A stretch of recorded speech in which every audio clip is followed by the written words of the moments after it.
Classic. Did you say contact? Well, there you did. We had a request from one of the doctors to open up before I go to bed. And I was always supposed to be in bed, but I talked to my little sister. We had somebody stole her purse. And we have to pray for that. So Lord God Almighty, we pray for my little sister's money in her purse. We ask you, Father, to help my little sister because she don't deserve that, Father. Amen. We're on Tuesday. It's after 12 o'clock, and we're reading God's Devil. And we're more than half done. The next one in this chapter we're reading in page 170 is obsession. You know, we can become obsessed with a lot of things. I knew a guy who was working with agencies, and law enforcement was coming against this girl, and one of the other girls was corrupted, and law enforcement was going to they were given bad information, and they were going to take this girl down. And I felt really bad for her because I didn't believe she deserved that. And I did my very best to give all the truth I could. And I think that from what I had heard, and I think that it was really bad for her. I really felt bad for her. I prayed for her and I asked God to help. And someone said, "You're obsessed with this." But I knew the other girl from school. I didn't know her personally, but from school. And she was a bad girl. And they were saying she was good. And I said, no, she's not. She's not. A second stage is oppression or obsession. Recently, I spoke to a fine Christian woman who told me that several months ago, she began having frightful thoughts. Specifically, she visualized taking a knife to kill her grandchild. Wow. Could you imagine that? Prozac and all that stuff, ready to just hurt somebody, an innocent child, molest them, or hurt them, or kill them, or give them drugs. You know what God says about that? Do you know what he says? He said, it'd be better for you to have a millstone tied around your neck and thrown into the sea than to see me on Judgment Day. He says, I hate you. You must lead these children. Well, make sure you understand. Even before they can even go to hell, they have to go through 7 golden lampstands, all the candlesticks, all the tribes, Islam, Christian, Hindu, Buddhist, Muslim.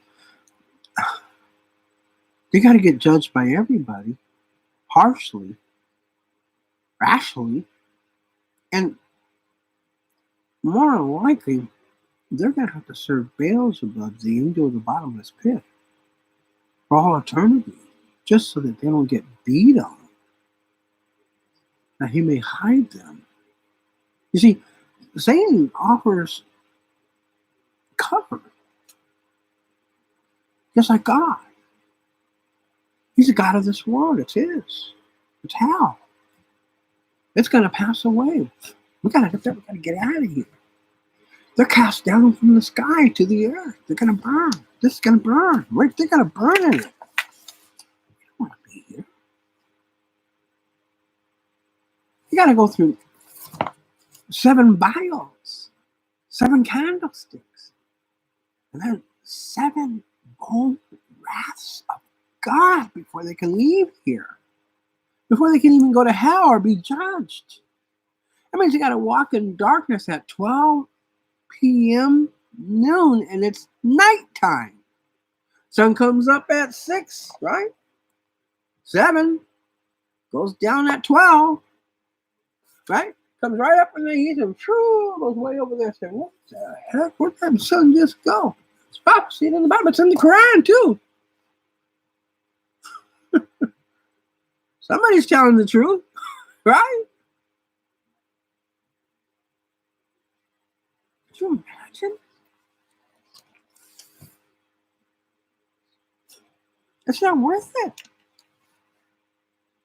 It's not worth it. So she wants to kill her grandchild, who was a few months old. Dang, not even old enough to fight for itself. Not even old enough to feed itself. This woman was obsessed with this gruesome prospect. Interestingly, while she was rearing her own children, she had had no such thoughts, only in recent months, and for no apparent reason did she now struggle with the fear that she could not be with her grandchild alone. Oh my. I'm flabbergasted. I'm appalled. But wait, let's give the benefit of it. Let's find out what's going on here. Right? Right? Right!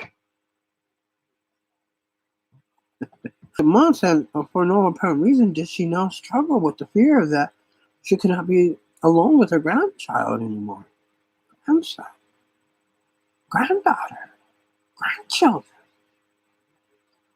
death, murder, Prozac, right?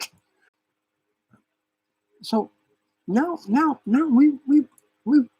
we can't just walk away. We gotta see this. So she dreaded that she might act on these. Get this. She called it fantasies. Well, you like to hurt people. I didn't like to hurt people. Well, sure you do. You like to hurt everybody. No, I doesn't like to hurt nobody. But you want to hurt Dr. David Jeremiah, don't you? No, I don't want to hurt Dr. David Jeremiah. I see him, I stab him. Oh. I'm going to take my clothes off. Oh. Sorry, I forgot you were here.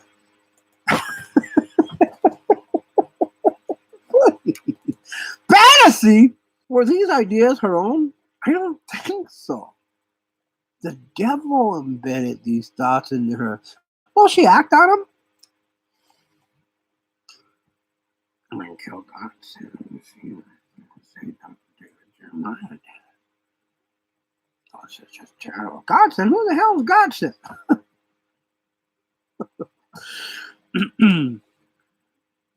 Were these ideas her own? I don't think so. How could a loving Christian think of killing her own grandchild whom she adored? Let alone molest or give drugs or send a 9-year-old out in the street to sell drugs? Okay.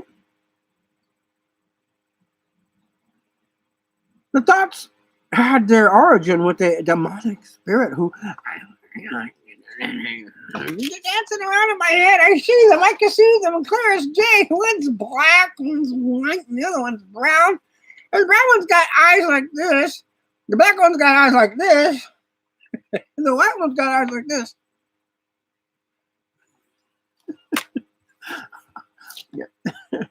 One of them looks like John Hagee. Hey, trust them. They're not demons, those are angels there. I did it. John Hagee. Isn't it sweet? He does it, it echoes all through the whole church. Everybody looks, oh, it's passive. So the thoughts had their own origin with the demonic spirit who, for whatever reason, had come to harass her, right? No, to entice her. No, to play with her. To turn her on. Oh. Run around in underwear and a G-string shirt. Right? I think about killing somebody today.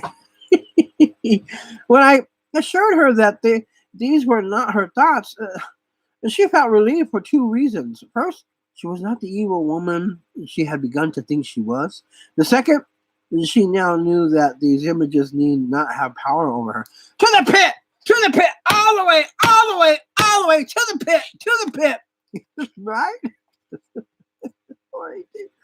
Okay, a demon might suggest evil, but could not force her to carry it out. In other words, she was in control whether she realized it or not.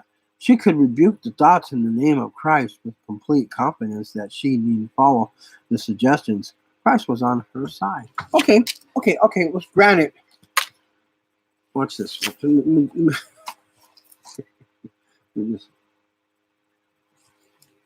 How you doing, Mr. Marker? Oh, I'm doing pretty good. How about you? Not too bad. How's it been? I don't know. It's been pretty good. Oh, he's starting to talk to me. His name is Big. See him? Oh, there he is. I see him. Hey, get off of the bottle there and put up your dukes and fight like a man.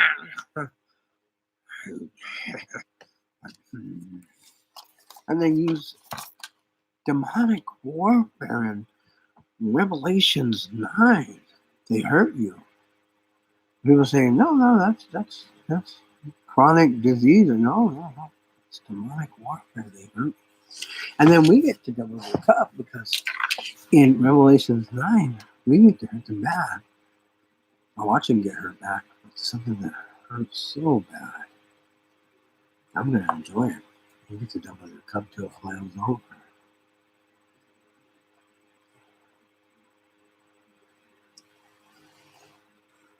In other words, she was in control whether she realized it or not. She could rebuke the thoughts in the name of Jesus Christ. Well, sexual temptation is common to us all. And I might add, we would have such temptations even if Satan and his demons did not exist. Wouldn't we? I don't think so. In the Garden of Eden, they didn't have all that. I mean, it was innocent. Even in the Garden of Eden, for the devil to take part, it was innocent until God got angry. I might add, we would have such temptations even if Satan and his demons did not exist. We are, after all, fallen creatures who struggle with sinful lusts and desires. But if we give ourselves to those sins, we give Satan a foothold, an opportunity to return to claim the ground he wants to think is his. I have counseled people who are obsessed with fantasies of sexuality, often depraved and perverted. These thoughts might come while they are singing in a hymn in church or trying to pray. The obsessions take priority over all the other thoughts. Satan has pulled the noose notch higher. Well, yes, we see that, we know that, and the funny part about that is that it gets much worse than that, too. This is college classic campus hits. Can you think of something obsessive around you? Just off the thick of the night? How thick, anybody? Right? Right! How thick?